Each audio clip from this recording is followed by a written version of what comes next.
Yo, what is up, everybody? It is Corey Jagon Marco back with another episode of the Dodcast. Hopefully, I have everything unmuted. I do. We can be sure of that this time. We got to recap Harrington. We got to predict Armory, I believe, right? You know, I don't do too much research heading into these things. I like to just wing it. Fly by the seat of my pants. And we also got a frag of the week to watch. Always a big thanks to War Within for that. And again, I just really like to emphasize the fact that people really need to send their clips to War Within because he's taking a lot of time every week to give a frag of the week to the community. And I know most of the time it's like single digit submissions, which is crazy. I cast but just about all the games every week, and I see how many clips people got. I'm sending in my clips, and I am for sure the biggest clip hoarder in the community, and that's not a good thing to be. You don't want to be a clip hoarder. So send your fucking clips to War Within. It's really okay. It's okay if your clip is in the frag of the week and then you put it in your own movie later. If you really get like a crazy clip, like you ace, and you want to save that, that's understandable, but like, come on. Fast 3Ks, these things are falling out of our asses week to week, guys. Come on. Send your clips to War Within. Because then when there's no one making the frag of the weeks, we're all like, where's the frag of the weeks? Why isn't anyone making a frag of the week? Well, it's because it's a lot of fucking time and effort, and if you get like 6 clips sent and they're all 2Ks, it's really not worth anyone's time to do. So, send your shit to War Within. Please, God. I don't think there's any other random business to get into here off the top of my head. It's a nice day outside, so I would like this to not be too long of an episode, but we all know how that's going to go. So, first things first. Let's check out the frag of the week. I actually haven't watched it yet this time. Usually I get to watch it once before, but this time, let me restart it. I did not get to watch it ahead of time. Ooh. Who hit that shot? Oh, it was War himself. Who we got here?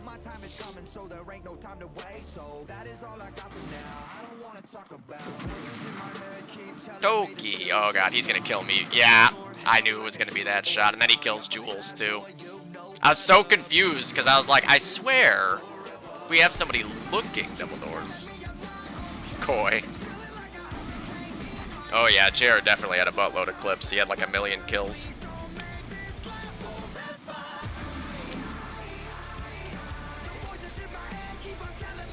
Oh.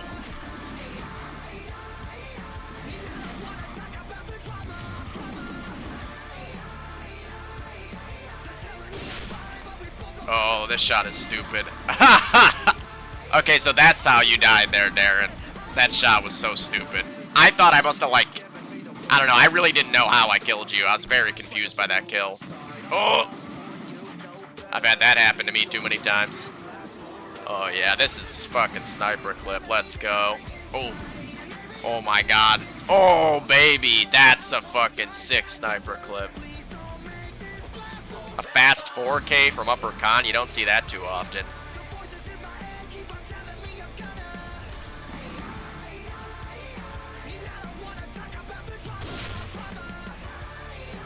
Oh yeah. Another? They're coming. Good trigger discipline. What we got here?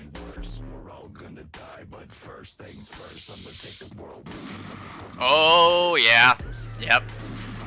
That should have been a kill. That was right on him.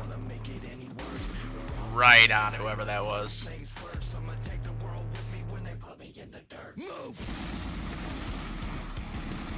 Oh, fuck.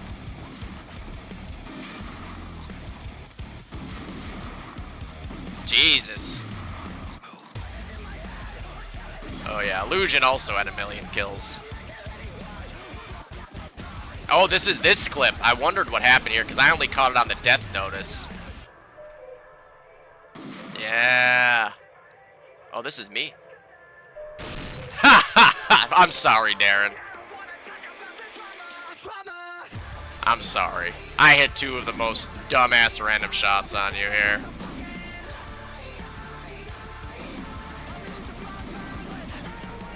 Oh, that's a nice long clip. Oh my god, there's more.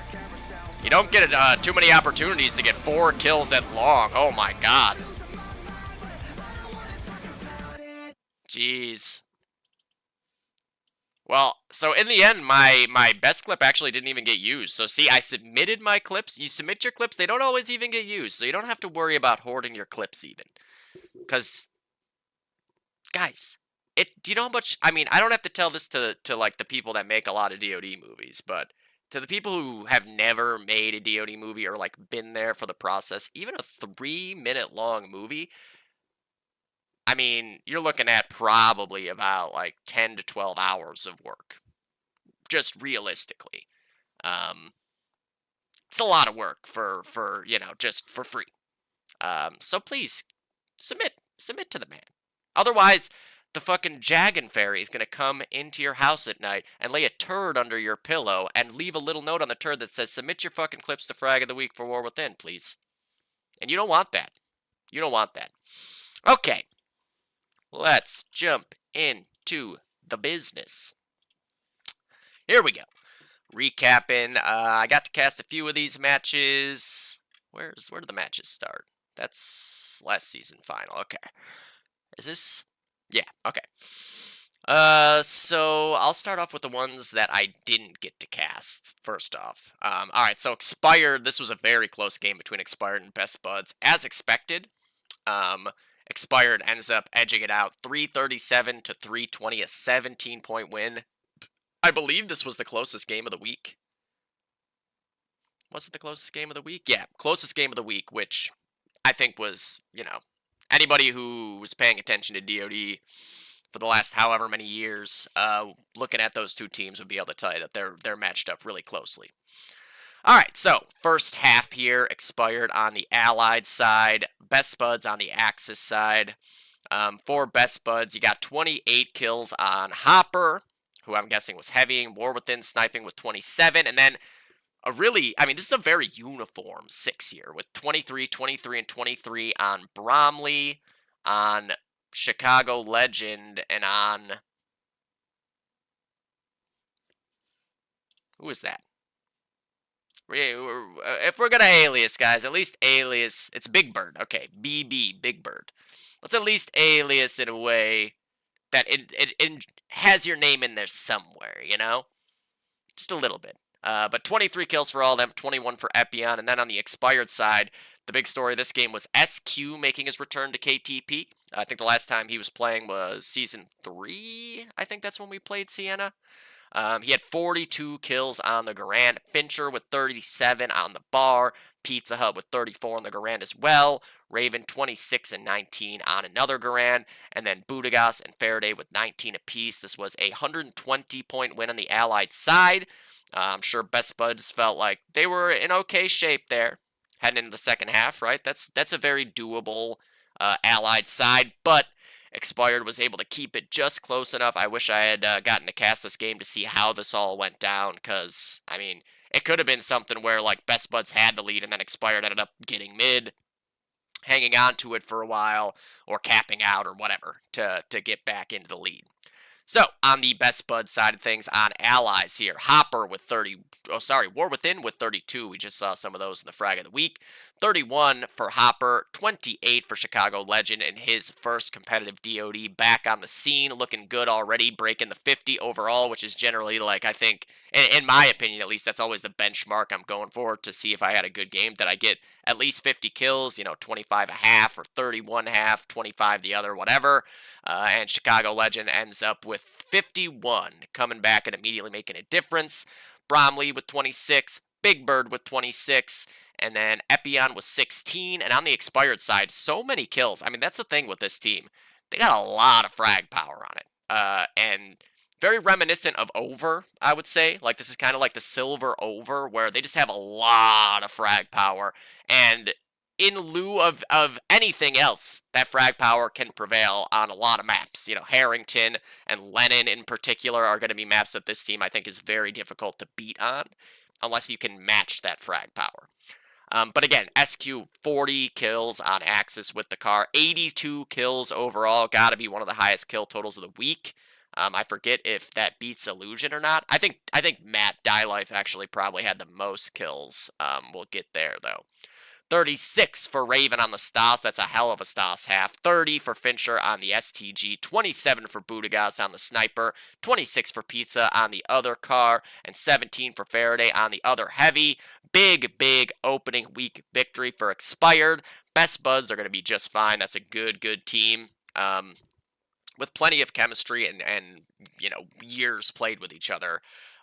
Just a tough opening week draw. Expired is the real deal. Trust me. Having scrimmed against them a few times leading into the season, they look very good coming into Season 7 here. Alright. The next game that I didn't get to cast here, Easy Company versus the Wickeds, 591 to 87. Easy, God, man, my fucking hand got fucked up. I was getting into the shower yesterday, and I was taking off my track jacket, and, it got kind of stuck, and I just, really jerked. I jerked it to try to get my hand out of the jacket, and I blasted it on the corner of the wall, and oof, man, I think I busted something there. I've broken my hand a lot of times because I was an idiot when I was 12. I was an emo kid. All right, so 591 to 87, big win for Easy Company. Not surprising for Easy Company to get wins because they're basically spicy. It's spicy without Luke and Jared. I mean, okay, so it's a misnomer to say they're basically spicy, right? They're half a spicy, and it's half a spicy starting lineup. The other half is, two of them are on no-go, and then Luke is not playing anywhere right now, which be on the lookout for Luke to pop back up halfway through the season, because look at what he did last season for HTF coming in, and full-on, pickup of the year, borderline MVP with the way that he turned things around for HTF. But Easy Company here. First half on Axis, I mean, what are you going to do?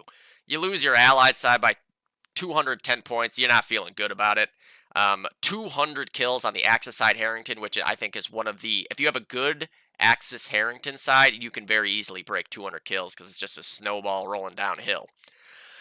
For the Wickeds, 30 kills for Ryan, 29 for Pocho, 25 for Lucho, 25 for AZ, 22 for Leto.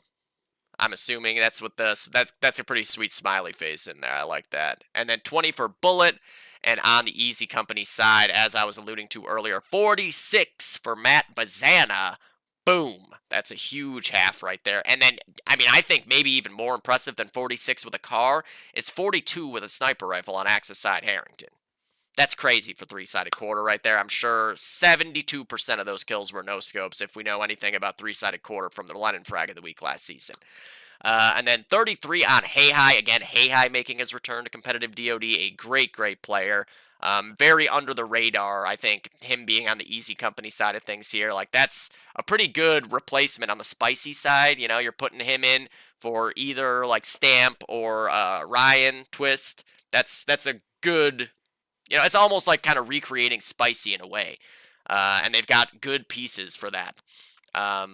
And then Laura with 30. Again, we just saw some of those clips in the frag of the week. 29 for Kevin. He was Stasing there. And then 22 for Zampalit. I'll be curious to see what the class situation looks like for Easy Company throughout the year. Will Kevin be rifling? Will he be third rifling? Will he ever end up sniping? I'm guessing he won't heavy, because I think both Stamp and AI are primarily heavies, but we'll see. You never know.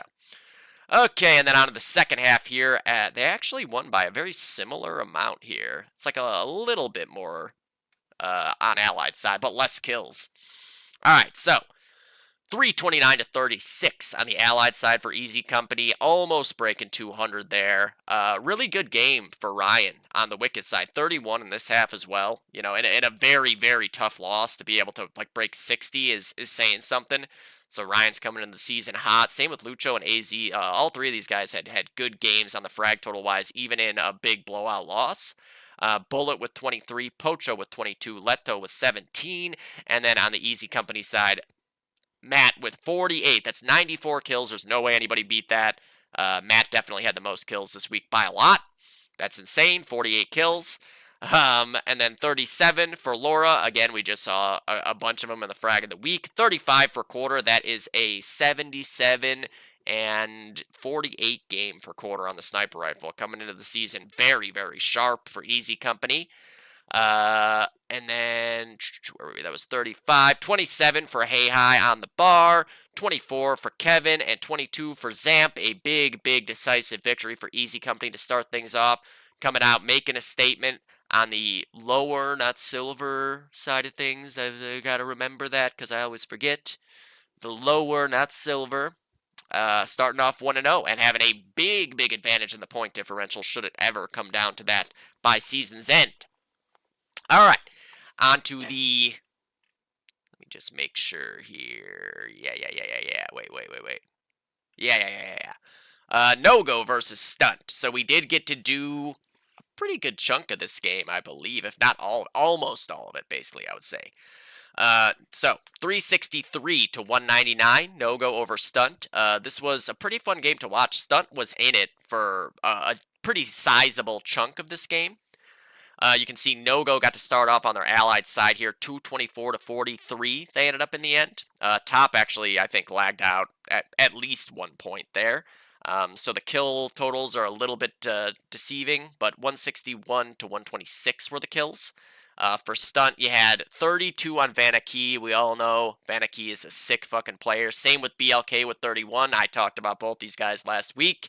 And them being back and hopefully playing all the time, you're going to see really, really good numbers out of them week in and week out. Sirio with 23, another, similar story where Sirio hasn't been, I think, playing competitive since Season 1, maybe, with Sleepers. And as he gets back into the swing of things, will be one of the premier snipers. And then 19 for PFG, 16 for Matt, 5 for Top, but again, he lagged out. And then we have a hard carry half out of Jared Stamper here on the Allied side, 45 and 22 with the bar. The next highest kill total is 29 on Greg, his heavy partner. It's really tough to overcome 2 bars putting up a total of 75 kills, basically. Good luck, right? Like, they have your mountain house, they have ladder. You might kill the mid team, but then you also got to deal with a bar pre-firing you when you come around the corner at top white. It's not something that's very easy to deal with. 25 on Tiny, 24 on T, and then 20 on Ryan, and 18 for Dedro. So it was about a 181 point lead. I don't know why I hit that button. For No-Go after the first half, and then Stunt, they had a really good start. It looked like Stunt was about to get the ball rolling on some cap outs, but No-Go, after I think 2 cap outs, No-Go ends up capping out right back very quickly, and then they get mid control and they're grinding it out. They end up getting another cap out, then Stunt gets control, but No-Go is able to break out of it, and then Stunt gets mid back. They get a cap, but by that point it's way too late. All in all, though, like Stunt, I think the score is a little bit deceiving on this one. I think that they played a lot better than that 150 points or whatever they lost by. The game, in practicality, played out a lot different than that. So, 156 to 139 plus 7 in the points. Out-fragged by 23, though. No-Go with a strong Axis side frag total there. On the Stunt side, 29 for Vanaki, top frag, and of course, followed by BLK with 27. That's going to be the big story, and then you're going to see the guys like Matt and Sirio and Top and PFG and everybody picking their game up to that level as the season goes on, I think. Especially Sirio, when he is like sharp and warmed up and everything and back into the game competitively, you'll see him putting up, 30 kills a half with a sniper with no problem. 25 for PFG, 23 for Matt, 22 for Sirio, 20 for Top. And on the No-Go side, again, the story remains the same here. 38 kills for both Jared and Greg on the heavies, 76 kills between your STGs. You're not going to be able to overcome that on allies. Eventually, that's going to be a problem when they have your bridge the whole time. They're pushing behind double doors. They're at your spawns. They're just mowing guys down when you get off the spawn ramp and shit. Like, it's just too much to overcome. What a half and what a game there by both Stamp and Spoon. Jared ends up with, 80 kills overall? What did he have, 42 in the first half? 45. So, yes, 83 kills for Jared there. He actually out-fragged SQ, who I was wondering if he was the top fragger before I remembered Die Life, but Jared might be the second high fragger for the week. 29 for Kush on a car, 28 for T, who quietly had a really nice sniper game here in Harrington. 52 kills, about a 2-to-1 ratio, or 1.75 or something. Really, really nice game for him. 20 for Dedro, 16 for Ryan, and a big W to start it off for the No-Go boys here, continuing their winning ways after a nice undefeated run to finish off Season 6. They are getting right back into the swing of things here with a big win in Week 1 of Season 7. And then ADT versus Carr. I definitely casted this game in its entirety. 292 to 211. I think this was another game where, even though that is a close score, I think it was even closer than that, really. ADT gets the win by 81 points, but it started off, right, 169 to 47 in favor of a DoD team on their allied side. So again, about 120 points. You're feeling pretty good about that going into your allied side.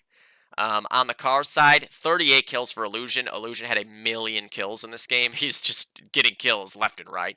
I forget what these, we'll see what the second half number was, but he ends up with like 80-something. So yeah, 38 for Illusion there, 26 apiece for Virus and Louis. Louis was actually heavying with Piff. Piff had a really, 24 and 25 might not look like it, but he was all over the place. He was making things hard for a DoD team, off a ladder, into mid, stuff like that, which he is very good at, historically. We definitely talked about that in the Dodcast last week. But 26 for both Louis and Virus X there. 24 for both Piff and Shreddies. 22 for Wua. Just a nice even kill distribution there on the Carr side. And on a DoD team side, 30 for Savage, who played great on the Garand. Source player coming over to 1.3 again, looking excellent right off the bat. Caleb with 30 on the bar, who we just saw a pretty fucking extensive kill streak there in the frag of the week. 29 for Baron on the other bar. 28 for Azilla, who had himself a few nice clips as well, I know. 25 for Meep, and 21 for Head Like a Hole, that is, as Sunshine on the sniper rifle. Again, 122 points to make up there, and kind of similar story with the way things ended up going down in the end, right? Carr, they look like, oh my god, that's right, Illusion had 50 on the Allied side, so that was 88 kills and your second high fragger of the week, just behind Die Life by, I think, like 6 kills. But 50 for Illusion, 32 for Piff, 28 for Louis, 22 for Shreddies, 18 for Wua, 10 for Virus. Carr got things rolling. They got a cap early. They got mid control. I think they I don't remember if they got the other cap quickly thereafter. But it was a kind of similar story to the no-go game where, like, Carr looked like they were getting things going, and then a DoD team just kind of team wiped them off an initial. Actually, I think it's possible that there was just a 2 straight bad initials where a DoD team wiped them and capped out. I could be conflating two games here, but I think that happened in this game. Just rough initials on the Carr side, leading to a DoD team being able to parlay that into map control and a cap out. But Carr, they shouldn't hang their head about this game at all, because the DoD team is a very strong team. And they were, again, I think, just even if this wasn't the game with 2 bad initials, there was definitely 1 bad initial that led to a cap out. And these are things that come just with playing together and understanding, like, what your teammates' tendencies are and how you might need to adjust on the fly. Like if you are a sniper going mid on Harrington Allied side and your Garand just, like, loves to go pushing straight up white, and he might die doing that, right? So maybe then, in that case, you're going to go upper connector because you don't want to be exposed to nades to immediately team wipe you in mid, or you send a third guy for sure mid who you tell to kind of play safe. Good, try to go get into mid house, see if you spot a sniper balcony, then maybe as the sniper I can go pick that guy off. You can go mid house and throw nades ladder to at least keep ladder clean for us to go for a quick cap. Things like that just come with experience playing together and kind of discussing it as a team, So bad initials is more of a symptom that just kind of comes with being on a new team. I don't think Carr has anything to be particularly upset about here. It's just kind of growing pains of being a new group of players playing together. But 50 for Illusion, 32 for Piff, 28 for Louis, 22 for Shreddies, 18 for Wua, 10 for Virus X. Frag total 160 to 128, but DoD team is missing Caleb from the end round screenshot there, so it's a lot closer in that regard. Azilla with 34, top fragging on that Carr. And then 27 for Savage, the rifle team of a DoD team doing great work here. 26 for Nick on that sniper rifle, really good axis side sniper half there, 26 and 18. 23 for Baron on one heavy, and Meep with 18 on the Stas. A DoD team started off the right way with a win in Season 7. That does it for the lower side of things. Very, very interesting division lower looks like. Obviously, it's just 1 week. We need to see a couple more matchups and stuff play out before we can really see how things are shaping up. But it looks fun. It looks like a fun time. Lots of evenly matched teams. Lots of frag power across a few different teams there. Gonna be a lot of fun cast to do this season.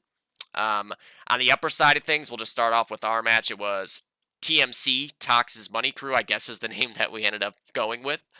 A little bit of a callback to PMC, Paul's Money Crew, from seasons 1 through, I think, 3? I don't remember if they played 3 or 2 seasons. I want to say 3. What season did Rat Pack play? Hold up. Wait a minute. Sorry, I'm on a little bit of a side quest here. Did they play in season 3? Okay, no, that's when Rat Pack came around with season 3. Okay. But yeah, a little bit of a callback to PMC or Habib's Money Crew from X30 Land 2007, or Jack's Money Crew, the original organization of the olden times. But yeah, TMC over Volvo here, 606 to 79. Devin was the big story of this game. You know, he's probably the MVP of gold this week. He had 40 and 43, 83 kills going long by himself with a third rifle. That's absolutely insane. So we started off on the Axis side, 205 to 39 kills. I mean, that is a really small screenshot, Jesse. Holy shit, man. Holy shit. Okay, let's see what this looks like. On the Volvo side, Crod with 30. Paul with 27. Good work out of the heavies there, as you would expect with that heavy team. Darren with 24. Toki with 23. Scotty with 18. Kingyo with 14. On the TMC side, 40 for Devin. 31 for Bees on a heavy, 30 for me on a car, 29 for Sean on a car, 28 for Jules on the sniper, 27 for Jesse on the Unter. Jules, I think, is trying to get a 3-to-1 KD ratio this season. His KD ratios are pretty crazy on the sniper rifle. And then on the second half here, 400 to 40, 191 to 137 on the kills. Toki had 28 on the sniper, Paul with 26.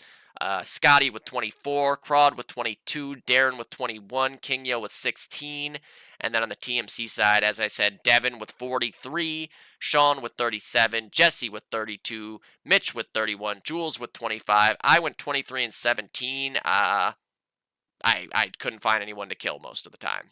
That's a very weird half to go 23 and 17. I don't know. But yeah, good game to Volvo.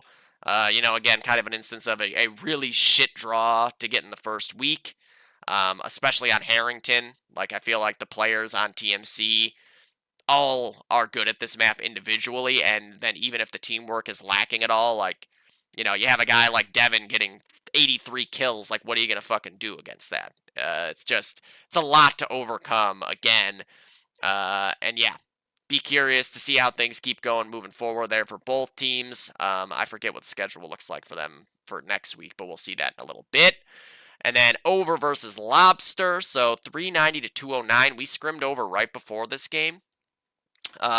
This is another deceptive scoreline. I think this was actually one of the games where this was the game with the two bad initials, where Over capped out just back-to-back times to start off initials, and then Lobster, it was just too much to come back from.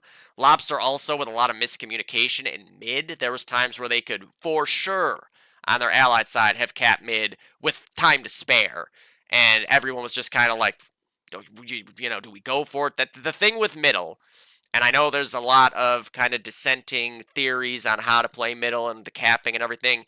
In my opinion, having gone mid for 18 years, as a sniper and as a rifle on both halves, is that on Axis side, sometimes you just got to get on it if you kill like 3 guys in mid. You just got to get on it. Make them hit their nades. If they get a favorable spawn timer, that's unfortunate and unlucky. But what are the odds that you're going to kill 6 players and then have them respawn and kill 6 players again? It's just not very likely.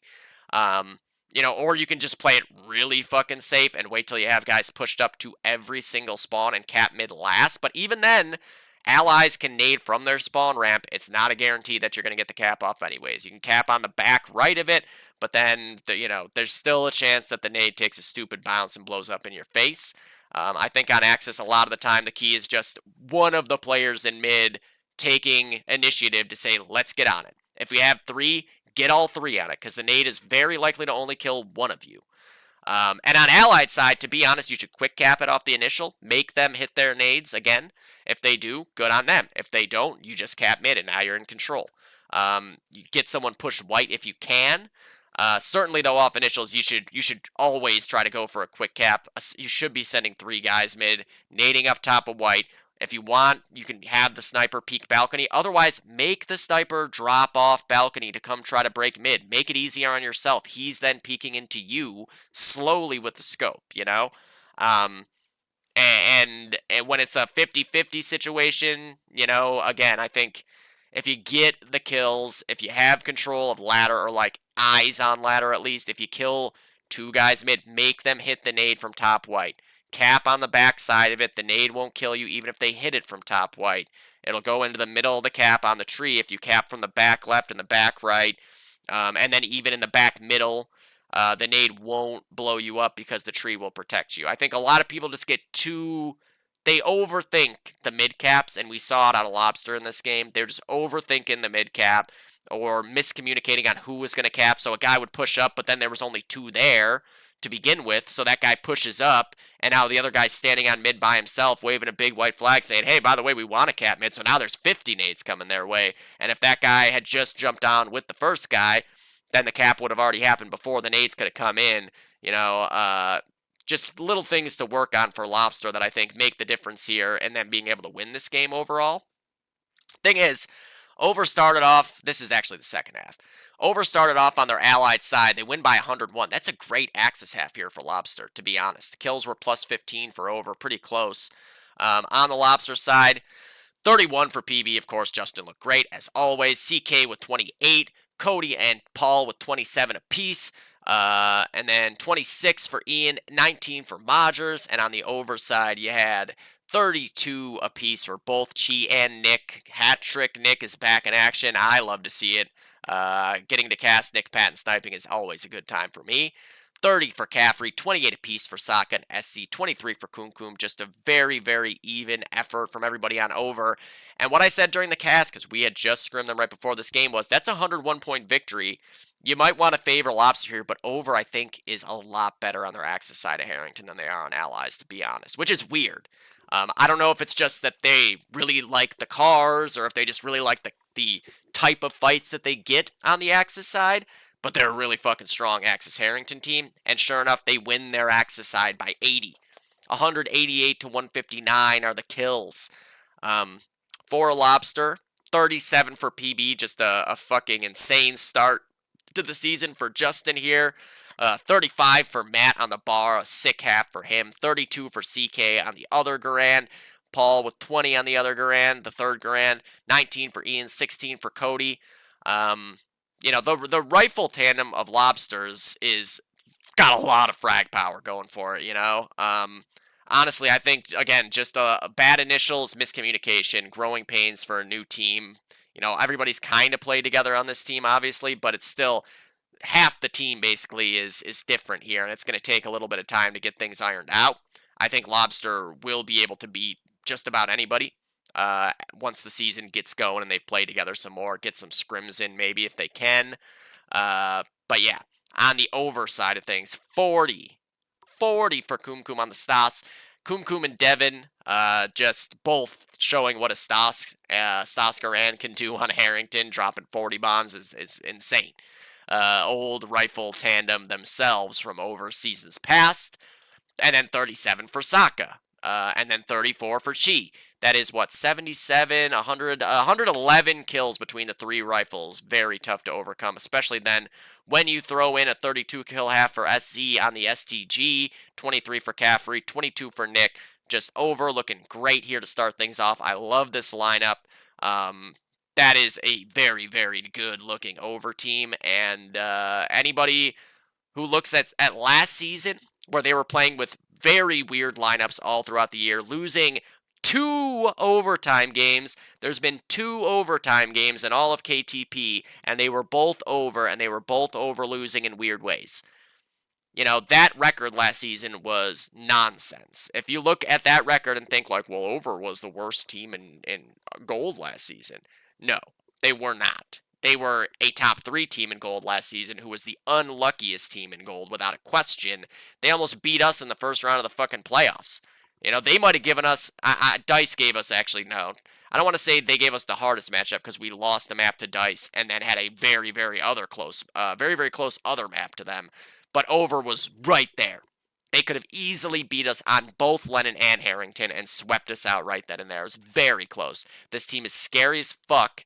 They have a lot of frag power, and the new piece of Chi, I think, is especially interesting because he's not like going to just run straight forward and try to get frags. He will keep things a little more settled. Whereas over teams past are a little over aggressive. You know, there's some maps where they can team wipe you and not even get the double cap off of it. I've seen it happen a million times with over. I don't know if it's just that they all think that one of the other guys is going to go cap, or if it's like just kind of getting lost in the fucking bloodlust of killing everybody. But with a guy like Chi in there to bring a little bit more, you know, neuroses into their playstyle, trying to get double caps and hang on to them. Obviously, if Nick is playing regularly too, another guy who is a very, very smart player who will be there to hold double caps and cap double caps. This is a scary, scary looking over team, and they have multiple other guys on this roster who can just slot into any of these roles, and the team is going to be exactly as fucking insane. You know, Till didn't even play in this game. Till could be in there for any player on this team and put up the same kind of numbers and bring even another wrinkle with an even more passive, you know, potentially tilting to the other team play style that throws another wrinkle into the mix. You know, everybody talking about it being a 2-horse race between G-Skill and TMC is really doing a disservice to Over and how good they are. But they started off right there with a 181-point victory over Lobster. And then the final game, I did not get to see this game or cast this game. Clinic and GSR, 406 to 192. Clinic over GSR there. I did watch some of the cast for this when I got some time. Jackson looks great. Let me tell you, we scrimmed against them, and Jackson, with not a lot of time back in the game here, is already looking very scary. I have some old demos that I'll play on a stream at some point when Thunder was playing No Luck in finals matches, and it was just Jackson and Iorio basically almost 2v6ing us in finals matches to like beat us on one map and almost beat us on the second map. Like, Jackson is a hard carry level player. He's barely been back in the game. He probably, you know, has like maybe double-digit hours back in the game. You give him a little more time, and you're going to see Jackson being very reminiscent of like a Vertex level player here, who is putting up huge fucking numbers week in and week out, playing a very similar play style, similar routes. I thought he would be going mid, and then when I saw the stream, it looked like he wasn't rifling mid. You know, I mean, it's one of those things where maybe that's not the route that he used to go. I think now you just got to send your best rifle mid if you can. Because mid is such a clusterfuck that if you're just, I mean, you can find a way to try to get value going long and like getting up to the spawn and killing waves and stuff, but more often than not, you've already lost mid at that point. And then if you lose Mountain 2, now what do you have? You have their second flag, they have your second flag, and you have to 1v6, you know, to not get capped on.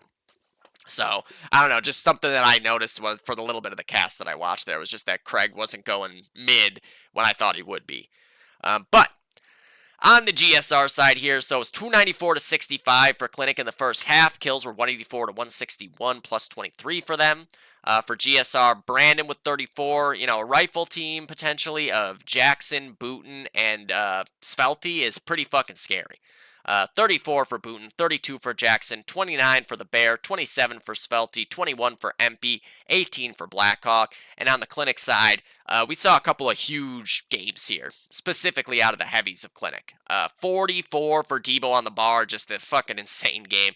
And I've definitely talked about this multiple times. When Clinic has Debo playing in the lineup. It really adds that one extra layer to their attack that, I mean, they beat us when they had Debo in the lineup, right? Like, and he was just causing chaos on Anzio, where you got to deal with this guy or he will fucking kill your whole team. And 44 and 27 is the same kind of half you would expect there, right?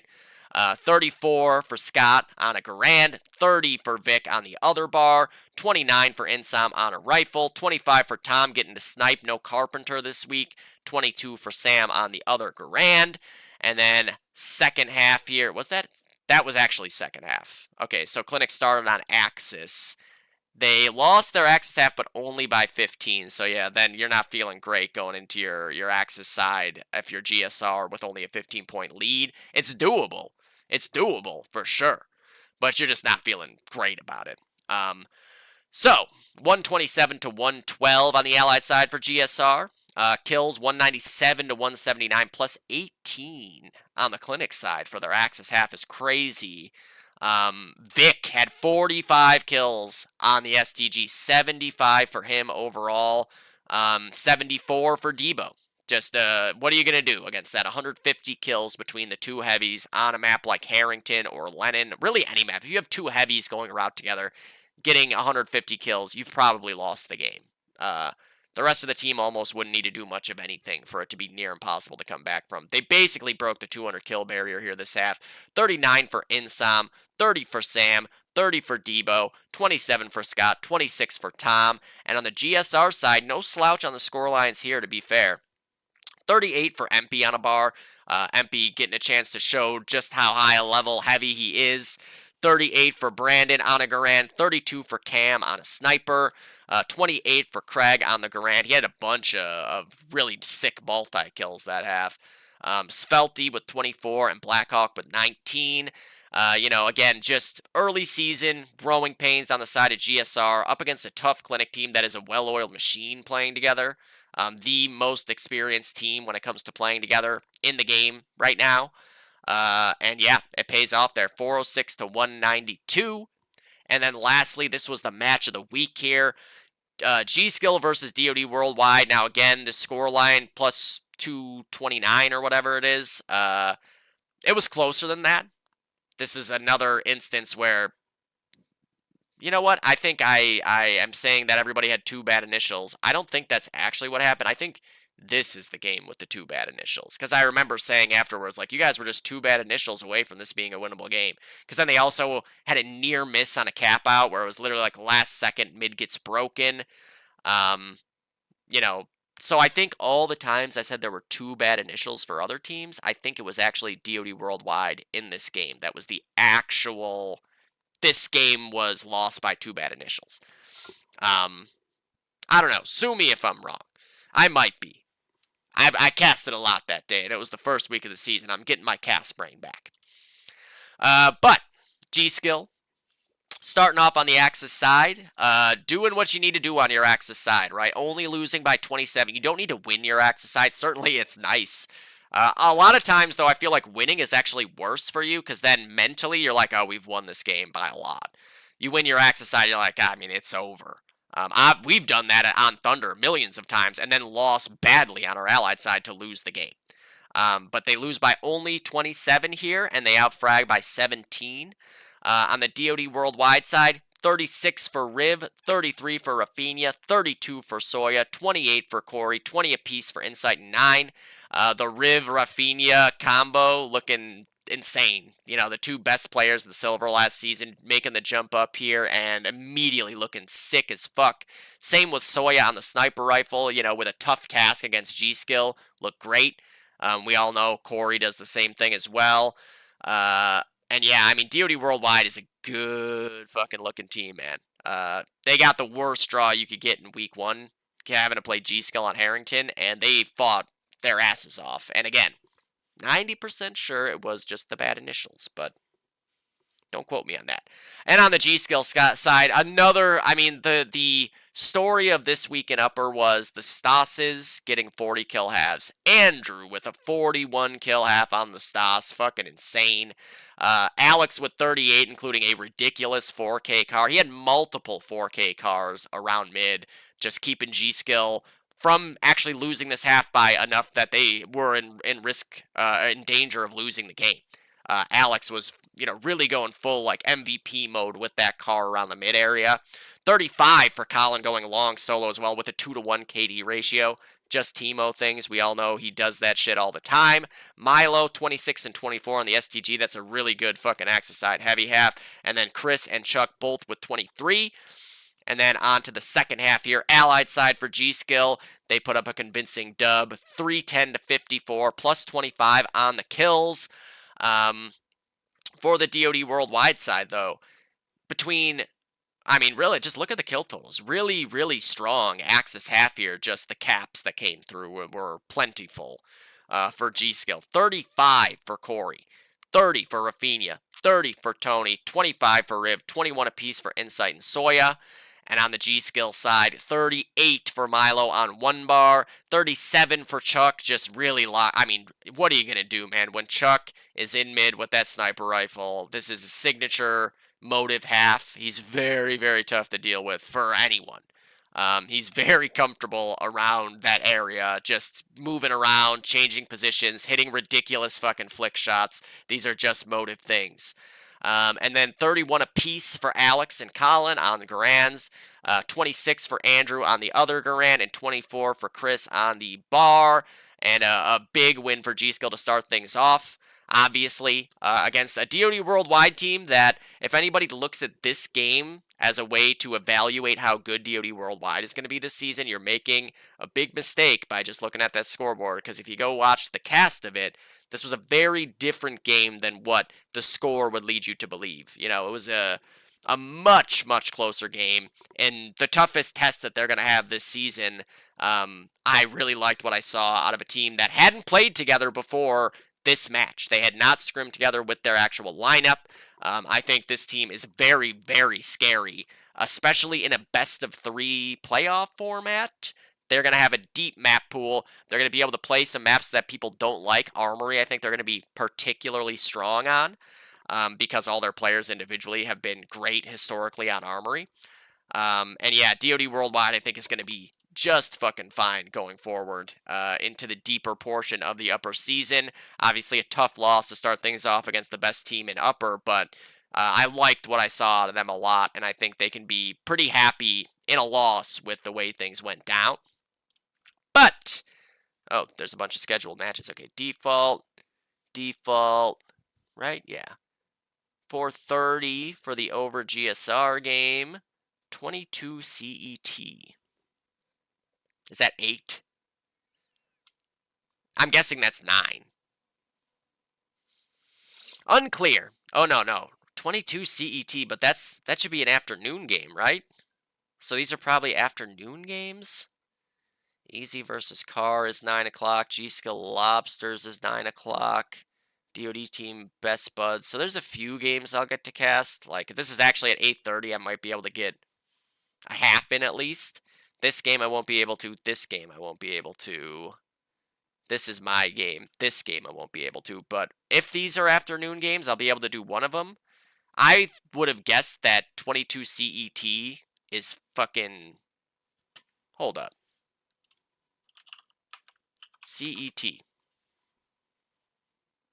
What time is it Central European time? 19.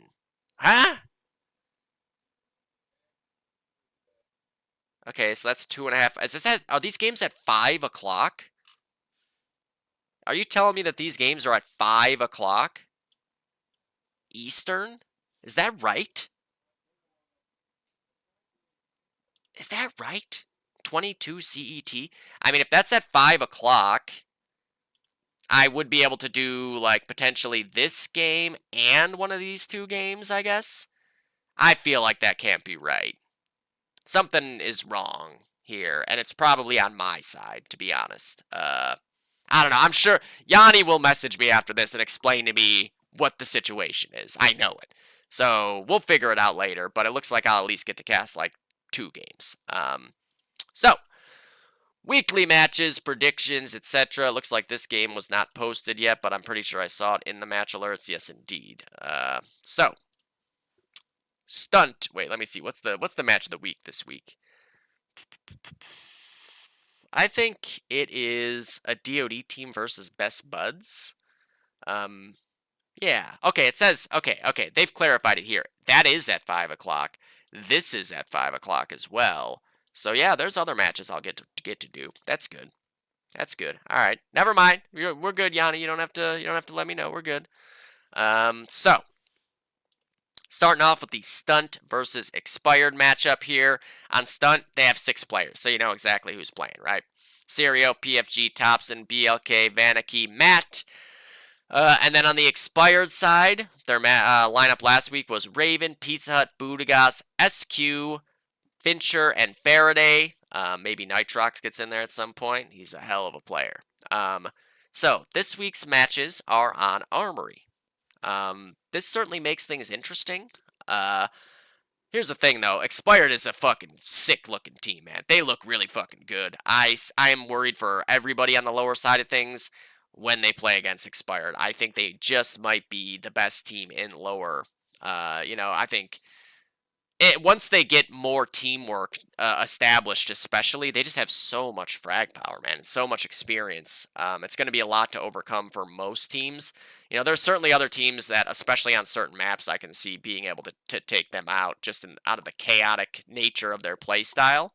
But right now, just because I've only gotten to really scrim against them, my personal experience has been that Expired look like the best team in lower in my very limited experience thus far.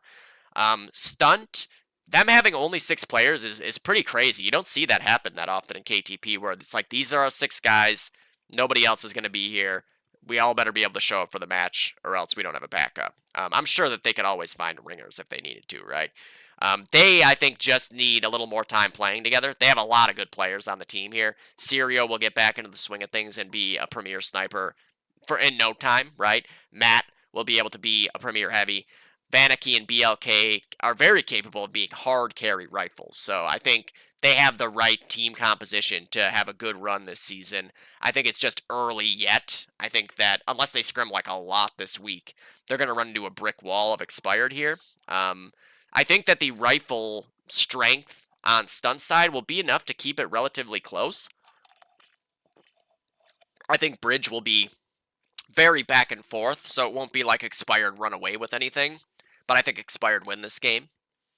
If this were 4 weeks from now, maybe it's a different story. But right now, Expired just look really, really fucking strong. TBH. Okay, I think a DoD team Best Buds is probably the match of the week. Easy Company versus Car. So on the Easy Company side, and again, Easy Company looked like, I think, one of the 2 or 3 best teams in the division just right off the bat. Laura, Matt, Kevin, Quarter, Zamp, and Hey Hi was their starting lineup. You could see Lynx get in there. You could see Stark get in there. You could see JP get in there. You never know. All good players with a lot of experience. And then on the Car side of things, so Ken didn't play last week. I forget what their lineup was looking like this. I know.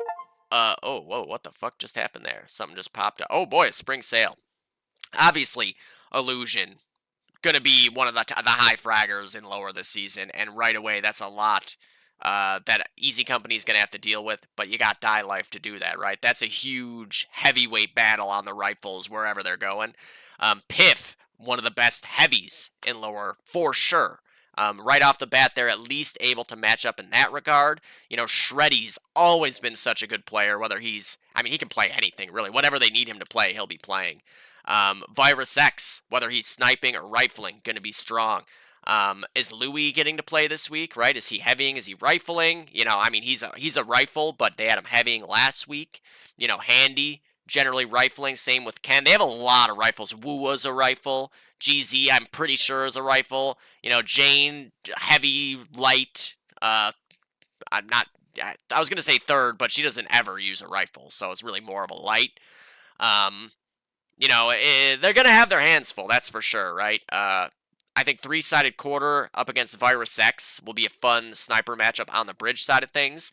And then Illusion up against Die Life. That's a lot of firepower wherever they're going. I assume they'll both be going bridge, but you never know. You could see one or the other go onto the heavy side of things, or you could see both of them over there, which would be, I think, even crazier because then it's a long hallway for them to just straight up duel each other with rifles over and over again, which I think would be fun.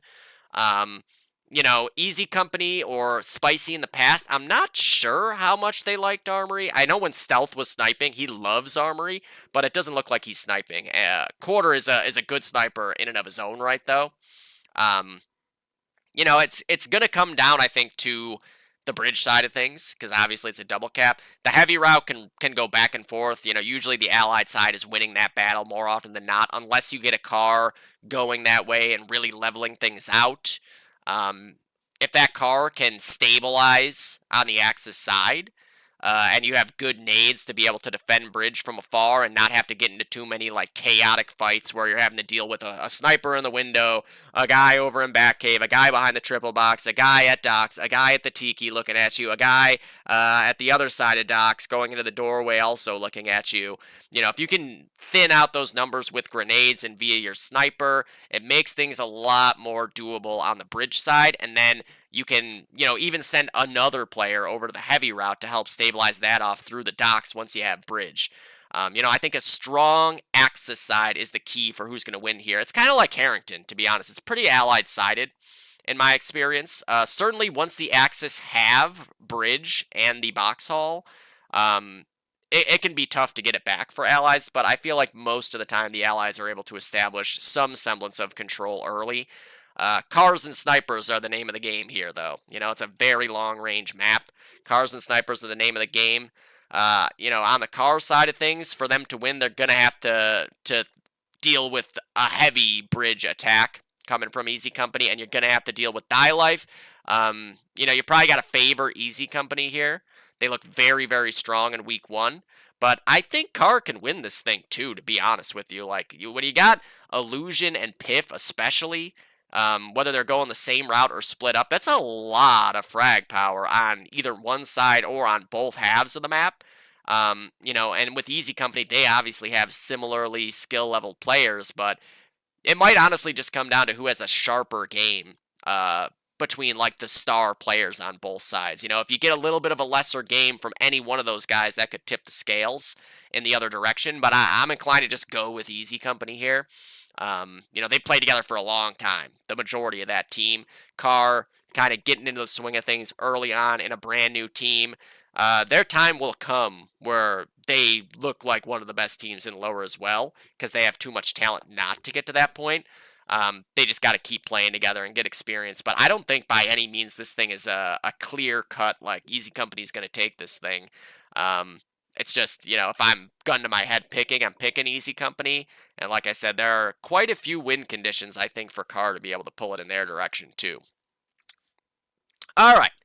No-Go versus Wicked. So, on the Wicked side, last week, I don't think they had Manned or Zaps playing, right? Where'd the scores go? I'm pretty sure they didn't. Okay, yeah, so you had AZ, Ryan, Lucho, Pocho, Bullet, and Leto. Does Zaps or Man get in there? I think that's a pretty big key for the Wickeds. Those are their two best players. Two very strong players, two upper gold, whatever you want to call it, caliber players who, when they're playing, are guaranteed to get 60-plus kills per game, right? If you have both of them, you're feeling a lot better. If you have one of them, you're feeling better for sure. On the no-go side, we saw Ryan, Deidro, Spoon, Kush, T, and Jared Stamp all playing last week, but they could slot numerous different lineups in there. You could see Matthew, Coy, Tony, Manga, all those guys can slide into any role. You could see a totally different no-go team that I would favor by just as much in this game.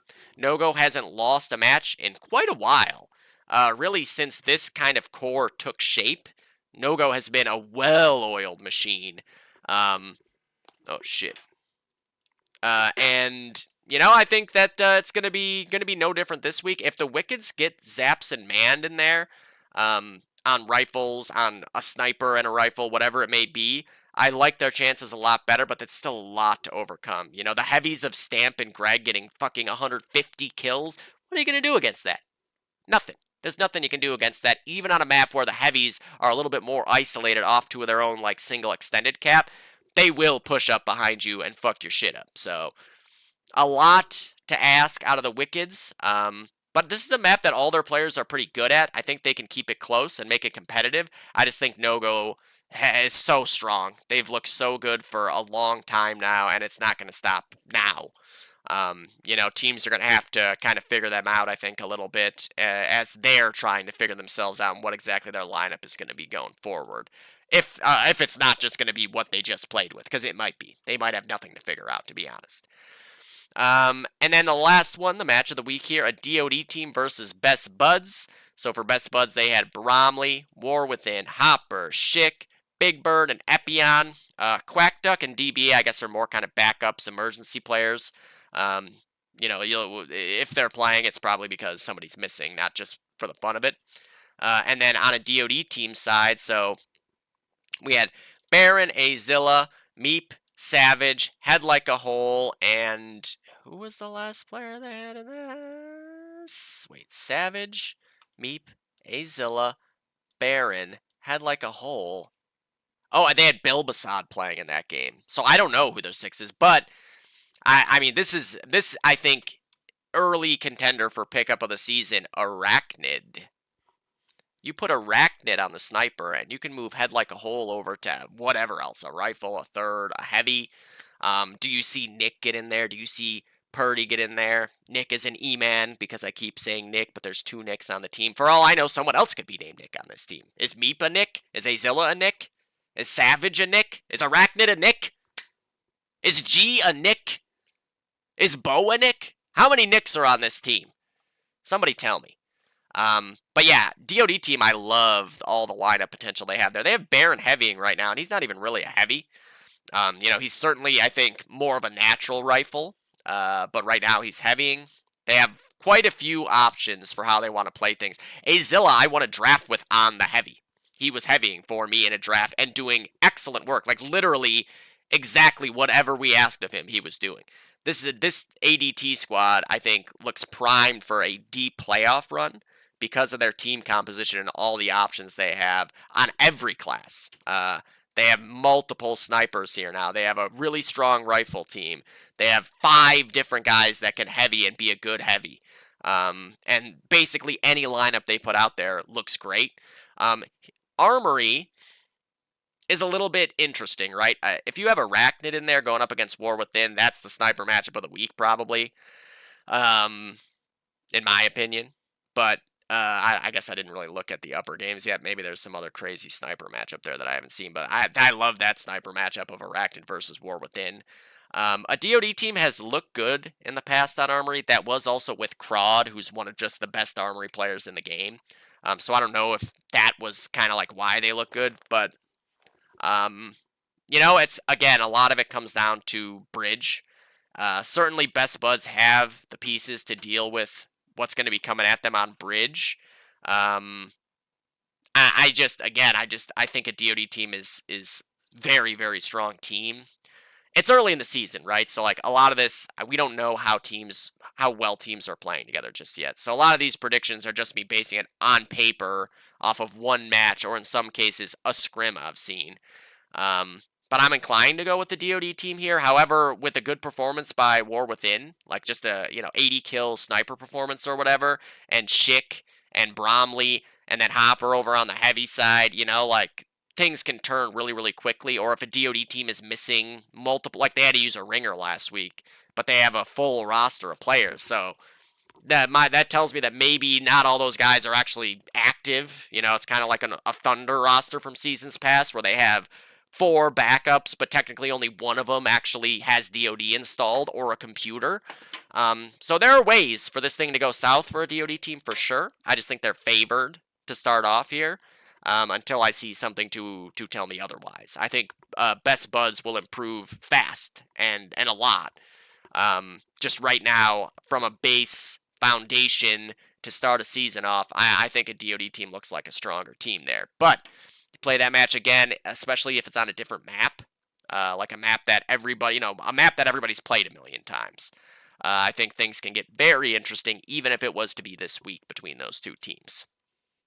All right, on to the upper side of things. What do we got here? Clinic Volvo, TMC, DoD Worldwide, GSR over, and G-Skill Lobsters. Well, I'm going to start off with TMC, DoD Worldwide. So what we saw at DoD Worldwide was 9, Rafinha, Soya, Riv, Insight, and Corey. So I'm just assuming that's going to be what the lineup is. They're going to be tough to play on this map. I can tell you that. And I actually kind of forgot when I was talking earlier about how good they are on Armory. I kind of forgot that we're actually the ones who have to play them on Armory. Luckily for me particularly is that I have a couple of good Armory players on my team now. Jesse is a good Armory player. Sean is a good Armory player. Jules, this is probably a map that, even though he's never necessarily sniped it in a match, I'm sure he will enjoy having a sniper loft to just sit in and look across a bridge. Mitch B's maybe the best Armory player in the game.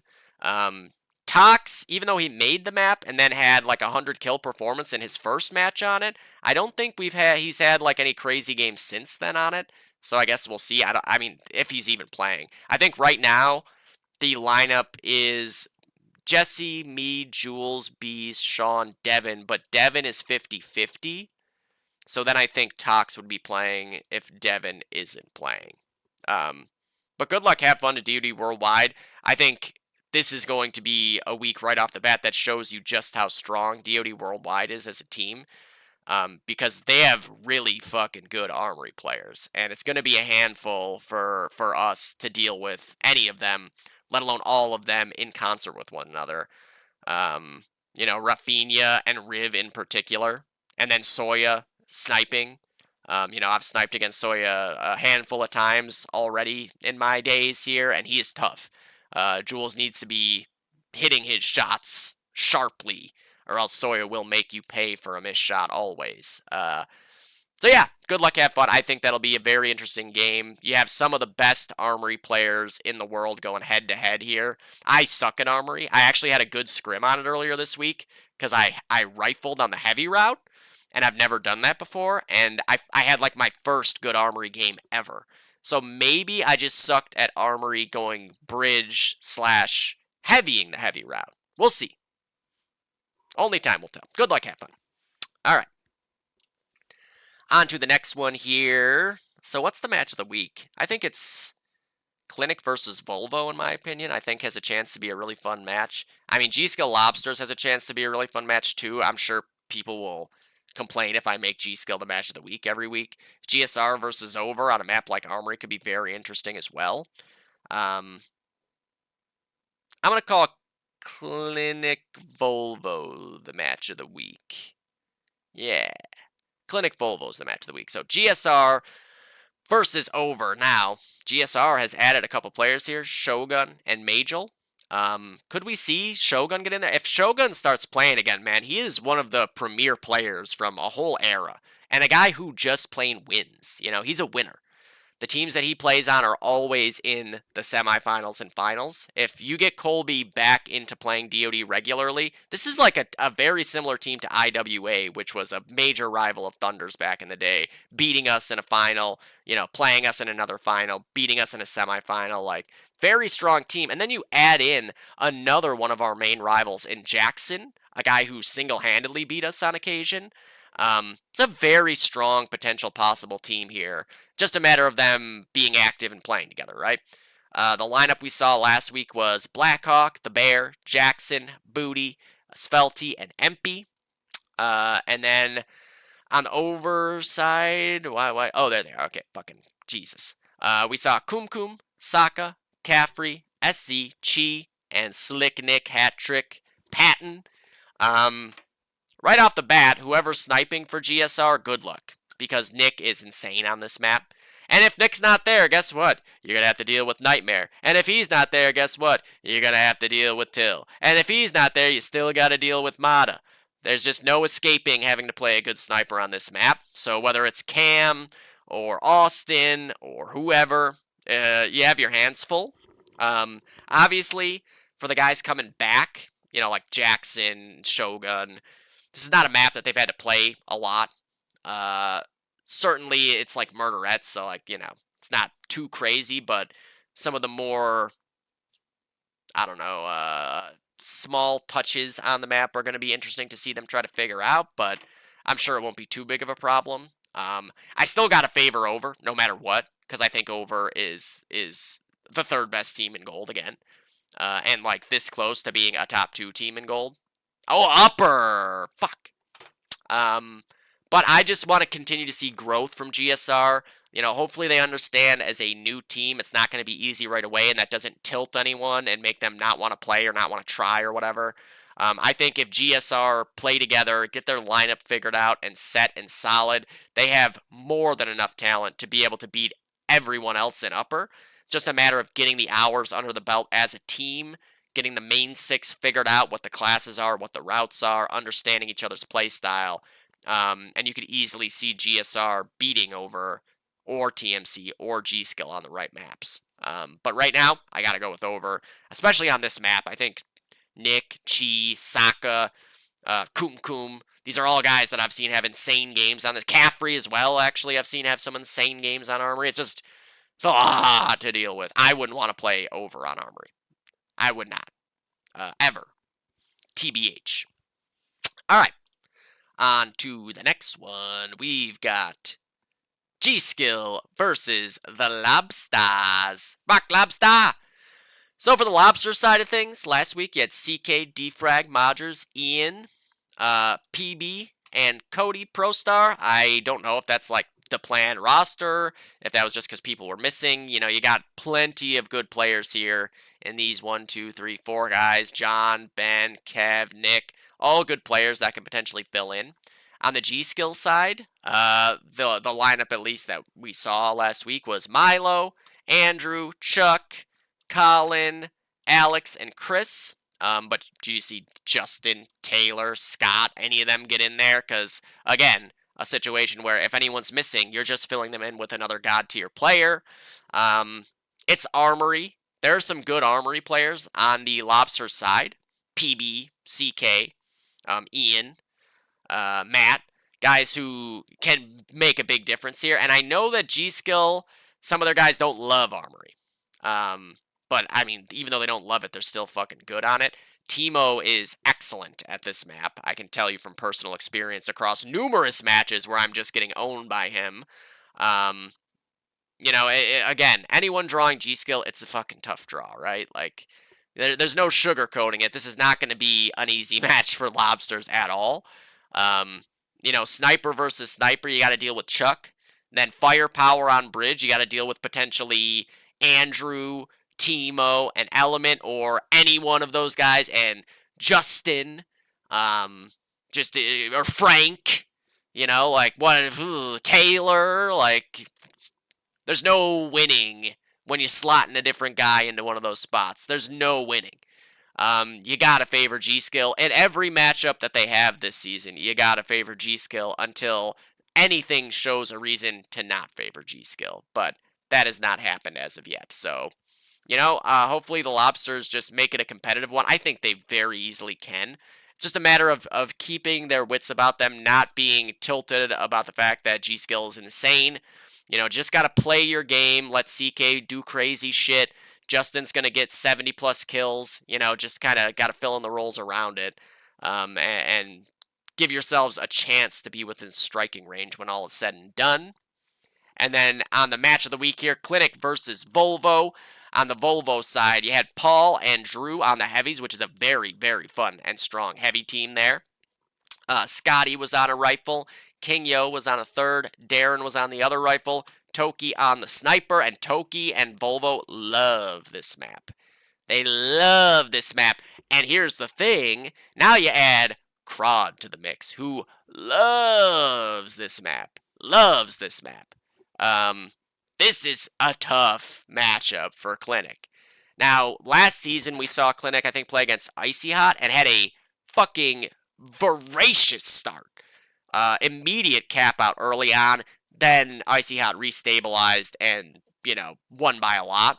I don't think Clinic love this map, just in general.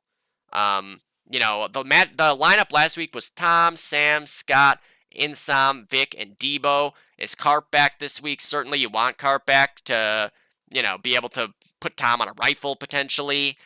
You just, obviously, Carp is their starting sniper. You want your starting players there whenever possible. Vic and Debo as a potential heavy team, that would be, a really, really good chance for them to deal with Paul and Crawd on the heavy side of the map. Obviously, Carp or Tom up against Toki is a very, very fun sniper matchup. And then Sam, Scott, Insom, Tom, whoever the rifle tandem is that's going on the bridge side of things. This is gonna be a really fun match, guys. Like, I really think this will be a fucking crazy matchup because of the map and who is on each of the teams here. I think this is a sick fucking matchup here. I think the box hall side is gonna be fucking insane, especially. So I don't know. I'm gonna go with Clinic, but I'm not super sure about this one because Volvo is historically a very, very strong armory team. And then you've added individuals that are also very strong as it is, like on top of being put onto a strong armory team foundation. This thing could go south for Clinic very quickly.